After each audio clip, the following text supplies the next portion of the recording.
اعوذ باللہ من الشیطان الرجیم، بسم اللہ الرحمن الرحیم۔ السلام علیکم ناظرین کرام۔ جو سلسلہ گفتگو ہم نے فدق کے سلسلے میں شروع کیا، اسی کا تتمہ چند معروضات کے ساتھ پیش خدمت ہے۔ پہلی بات یہ کہ عالم تشیع کے نزدیک خلیفہ صرف اور صرف اللہ تعالیٰ مقرر کرتا ہے۔ انسانوں کو،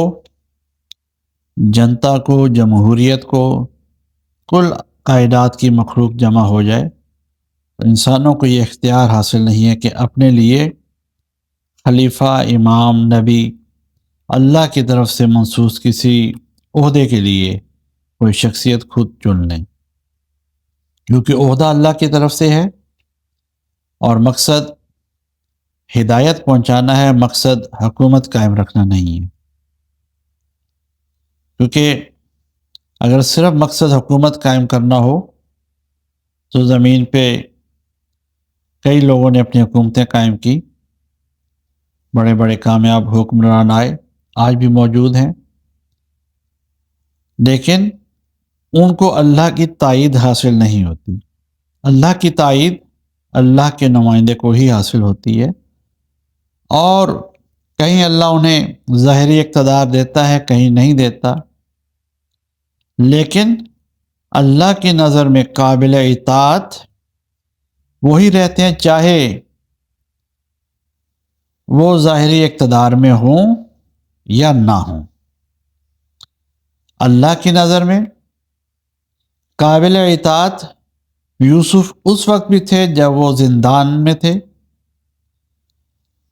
اور اللہ کی نظر میں قابل اطاعت یوسف اس وقت بھی تھے کہ جب وہ عزیز مصر بنے۔ خلافت قرآن سے ثابت ہے کہ اللہ تعالیٰ خود اپنے بندوں کو دیتا ہے، جس کو چنتا ہے اس کو دیتا ہے۔ آدم کو اللہ نے خود خلافت دی،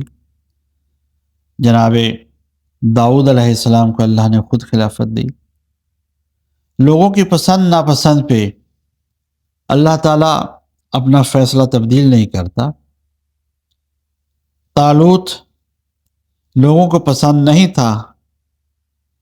لیکن اس کے باوجود اللہ کا انتخاب طالوت ہی تھا۔ آپ کوئی بھی تاریخ کی کتاب اٹھا کے دیکھ لیجیے، انبیاء ما سبق کی تاریخ،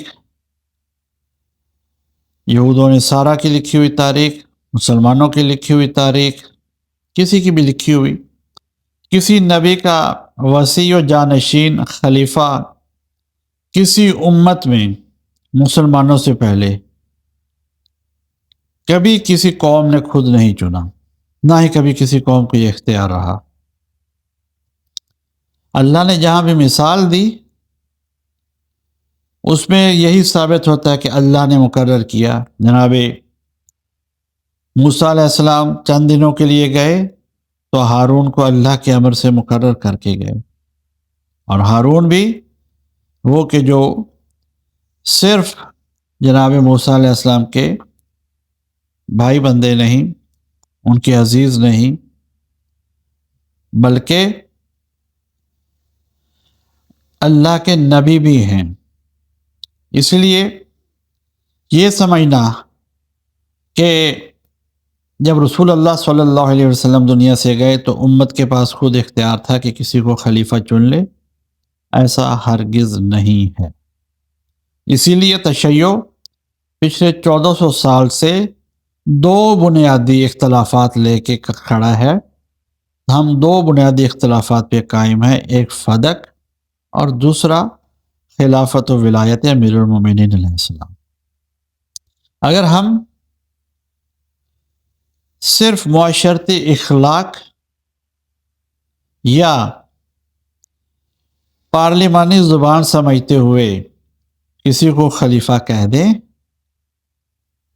جو کہ امیر المومنین علی ابن ابی طالب علیہ السلام کے علاوہ کوئی شخصیت ہو، تو اس کو صرف اور صرف ایک پارلیمانی زبان سمجھا جانا چاہیے، نہ کہ ہماری طرف سے کسی کی خلافت کا اقرار۔ ہاں، بطور استبداد وہ حکمران رہے، اور اسی استبداد کے لفظ کو جس کو لوگ ناپسند کرتے ہیں، اس کو خود پہلے 3 مسلمان خلفاء سے پہلے 3 مسلمان حکمران جنہیں خلفائے راشدین کہا جاتا ہے، ان کی ڈیفینیشن خود دوسرے خلیفہ عمر بن خطاب نے بخاری کی ایک روایت، طویل روایت ہے، باب الحدود میں 6830 غالباً نمبر رہے گا اس کا، مختلف نسخوں میں تھوڑا بہت آگے پیچھے ہو سکتا ہے۔ عمر بن خطاب کا آخری حج اس کو کہا جاتا ہے، جس میں انہیں کسی نے آ کے ایک سرگوشی کی کہ دیکھیے بادشاہ سلامت، فلاں شخص یہ کہہ رہا ہے کہ اگر عمر مر گیا نا تو میں طلحہ بن عبید اللہ کی بیعت کر لوں گا۔ اب صاف ظاہر ہے شکایت لانے والا بھی کوئی صحابی ہوگا جس کے دل میں یہ خواہش اٹھی کہ وہ عمر مرے تو طلحہ بن عبید اللہ کی بیعت کرے، وہ بھی کوئی صحابی، طلحہ بن عبید اللہ وہ بھی صحابی۔ اچھا، روایت ابن عباس سے ہے، طویل روایت ہے۔ عمر بن خطاب کے دل میں فوراً آئی کہ وہاں پہ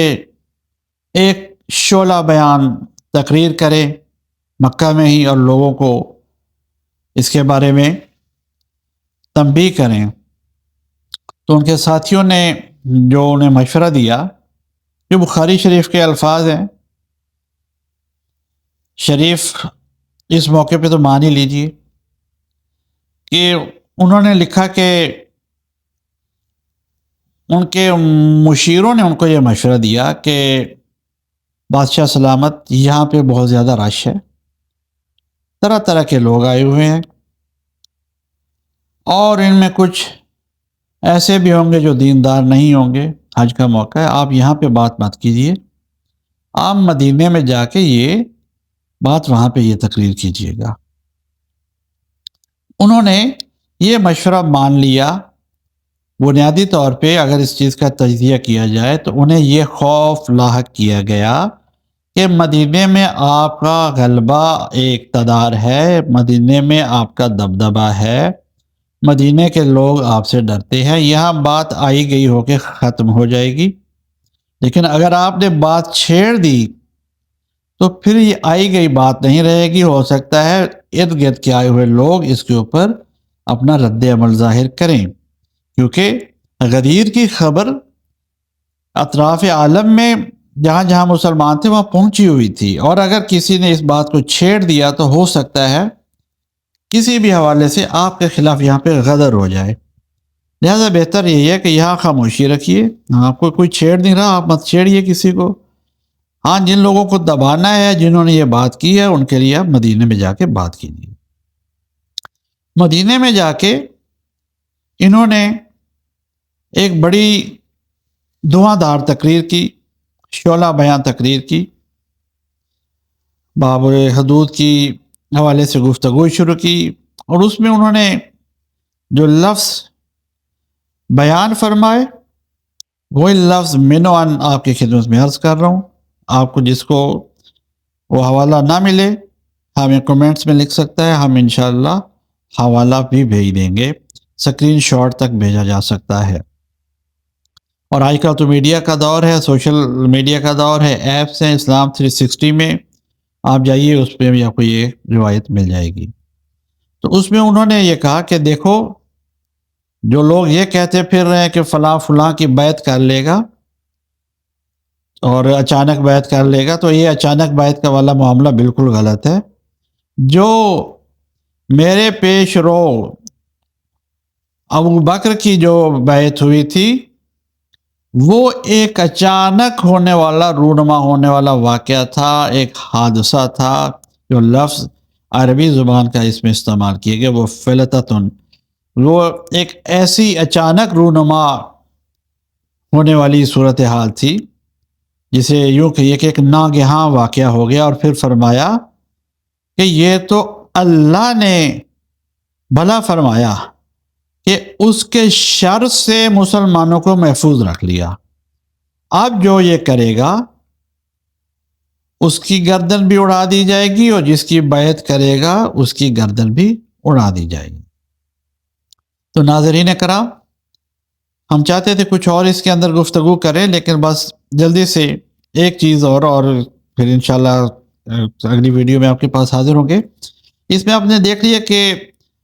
مسلمانوں کے دوسرے خلیفہ نے خود اقرار کیا مسجد نبوی میں کھڑے ہو کے اپنے مجمع کے اندر. اذان کے بعد انہوں نے ممبر پہ کھڑے ہو کے یہ خطاب فرمایا کہ ابو بکر کی بیعت ایک اچانک ناگہانی واقعہ تھا اور اس میں شر موجود تھا جس کے شر سے اللہ نے مسلمانوں کو بچا لیا. آئندہ اس شر والے کام میں مت پڑیے. اور دوسری بات جو میں آپ کو عرض کرنا چاہتا ہوں وہ یہ تھی کہ جب رسول اللہ صلی اللہ علیہ وسلم کا وصال ہو گیا، سقیفہ میں انہوں نے اپنی حکومت قائم کر لی اور انہوں نے یہ اعلان کر دیا کہ نبی کی کوئی ترکہ نہیں ہوتا، نبی کی کوئی وراثت نہیں ہوتی، نہ لیتے ہیں نہ دیتے ہیں. ہم اس موضوع پہ پہلے گفتگو کر چکے کہ نبی کی وراثت لینا قرآن سے ثابت ہے. رسول اللہ صلی اللہ علیہ وسلم نے خود اپنے والدہ ماجدہ کی وراثت حاصل کی اور کسی حوالے سے اس گفتگو کو، اس موضوع کو رد نہیں کیا جا سکتا کہ نبی کی وراثت موجود ہے. اور اس حوالے سے جو روایت پیش کی گئی وہ سراسر غلط روایت ہے. جو بات ابھی ہم عرض کرنا چاہ رہے ہیں وہ یہ ہے کہ کسی شخص کا وارث، کسی کا وصی وہ ہوتا ہے جو اس کی ذمہ داریوں کی اس کے جانے کے بعد ادائیگی کو یقینی بنائے. تو جناب عالی، آپ تاریخ اور سنت کی کتابیں اٹھا کے دیکھیے، حدیث کی کتابیں اٹھا کے دیکھیے، ترمذی شریف کو اٹھا کے دیکھیے،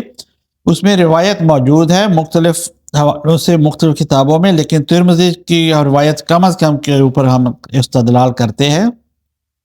کچھ نے لکھا کہ جب رسول اللہ صلی اللہ علیہ وسلم اس دنیا سے تشریف لے گئے تو ان کے اوپر 16,000 دینار قرض تھا. ترمذی والے نے کچھ کم لکھا، جو بھی تھا کم لکھ دیں، لیکن جو قرض تھا رسول اللہ کا صلی اللہ علیہ وسلم کا، اگر تو امت کا مال، اگر تو رسول کا چھوڑا ہوا مال امت کا مال ہے تو رسول کا قرض چاہیے تھا کہ اس مال سے ادا کیا جاتا. لیکن ہوا یہ کہ وہ سارے قرض جو رسول اللہ صلی اللہ علیہ وسلم کے ذمہ واجب الادا تھے،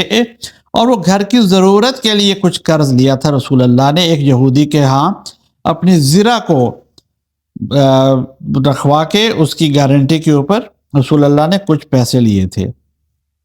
اور آپ امت کا حال دیکھیے کہ رسول پوری امت کے اندر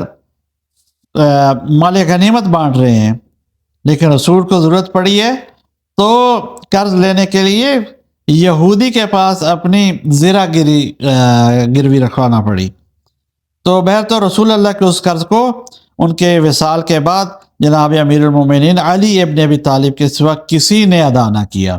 تو بھائی جان، جو رسول کے قرض کی، رسول کے فرض کی ذمہ داری نبھاتا ہے وہی رسول کا حقیقی جانشین ہے. آپ نے ایک معروف روایت، ایک حکایت سن رکھی ہوگی کہ کسی شخص نے کسی کو قرض دیا ہوا تھا اور اس نے کہا کہ اگر میں مر جاؤں تو میرے بعد میرا حقیقی وارث ڈھونڈنا اور جو حقیقی وارث ہو اس کو آ کے دے دینا، میرا قرض لوٹا دینا، میرے پیسے واپس اس کو کر دینا. جب اس شخص کا انتقال ہو گیا تو جس شخص نے قرض لیا ہوا تھا، ابھی جنازہ اٹھ ہی رہا تھا کہ اس نے آ کے اعلان کیا کہ ابھی جنازہ مت اٹھاؤ کیونکہ مرنے والے نے میرا ایک خطیر رقم قرض دینا ہے. جو قرض جب چکا دے گا وہ جنازہ اٹھانے کا حق رکھتا ہے، ورنہ اس سے پہلے جنازہ مت اٹھایا جائے، ہمارا قرض ادا کیا جائے. اس کے کہتے ہیں کہ 3 بیٹے تھے، تینوں بیٹے پیچھے ہٹ گئے. انہوں نے کہا کہ اس وقت تو ہمارے پاس سر دست کچھ نہیں ہے، ہم یہ قرض نہیں لوٹا سکتے، اور نہ ہی ہمارے پاس ہمارے باپ کی کچھ ایسی وصیت ہے، نہ کچھ ایسی روایت ہے، نہ کہیں انہوں نے ڈائری میں ایسا لکھ کے دیا، اس لیے ہم آپ کے مطالبے کو تسلیم نہیں کر دے. اسی اثناء میں جنازے کو وہ شخص روک کے کھڑا ہے، جانے نہیں دے رہا. تو ایک بیٹی عورتوں کے مجمع سے نکلی اور روتے ہوئے کہنے لگی کہ بھائی بتاؤ کتنا قرض ہے، جتنا بھی قرض ہے میں اپنے ذمہ لیتی ہوں، میں یہ قرض ادا کر دوں گی، مجھے مہلت چاہیے، میں بہرطور آپ کے قرض کو ادا کر دوں گی، آپ میرے باپ کے جنازے کی تدفین ہونے دیں. تو اس وقت اس شخص نے ہنس کے کہا کہ میں حقیقی وارث ہی ڈھونڈ رہا تھا، کیونکہ وارث وہی ہوتا ہے جو جاننے والے کی ذمہ داریوں کو اپنے کندھے پہ اٹھا سکے. اس نے کہا کہ کیونکہ اس شخص نے مجھے یہ کہا تھا کہ یہ میرے پیسے اس کو لوٹانا جو میرا حقیقی وارث ہو، اور حقیقی وارث ڈھونڈنے کے لیے مجھے یہ اعلان کرنا پڑا کہ اس کے اوپر قرض تھا، حالانکہ میں اس کا مقروض تھا۔ اب چونکہ اس کی بیٹی نے اس کی ذمہ داری لی ہے تو میں یہ پیسے اسی کو لوٹا رہا ہوں۔ والسلام علیکم ورحمۃ اللہ وبرکاتہ، وما علینا الا البلاغ، وصلی اللہ علی محمد وعلی آلہ الطیبین الطاہرین المعصومین المظلومین۔